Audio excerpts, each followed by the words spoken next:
Is it bad to repeatedly crack your own neck? A lot of people ask this question with the neck and the back, and really it kind of does depend, but also you want to have a think, why do you feel the need to constantly crack your own neck or back?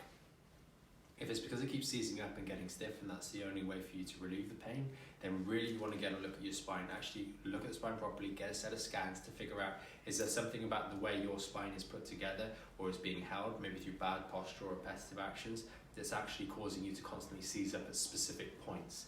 Cracking those repeatedly, especially if you don't know what you're doing from a technique point of view, can actually be to your detriment and just cause instability of those segments in the long run, so it's not helpful.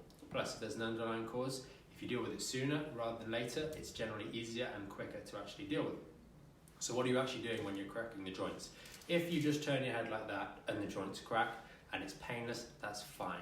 But a lot of people don't do that. They're kind of twisting their head and crunch like that, like something that you see in the films, if they're doing it correctly, or they're just turning their head and boom, turn it even more. Now that's basically just going like that, crack then, okay. Here we are. It's just turning the head till it makes a crack noise. And that's what you call a unilever manipulation. What you're basically doing is turning it until we're using one lever to achieve the decompression at that joint. The ligaments are designed to limit range of motion. So one ligament will limit rotation, another ligament or joint capsule will limit rotation the other way, and then flexion extension. As a practitioner, when you're doing these manipulations, you use multiple levers, so a little bit of tilt, a little bit of twist, etc. And that protects the joints to a degree, or the ligaments to a degree.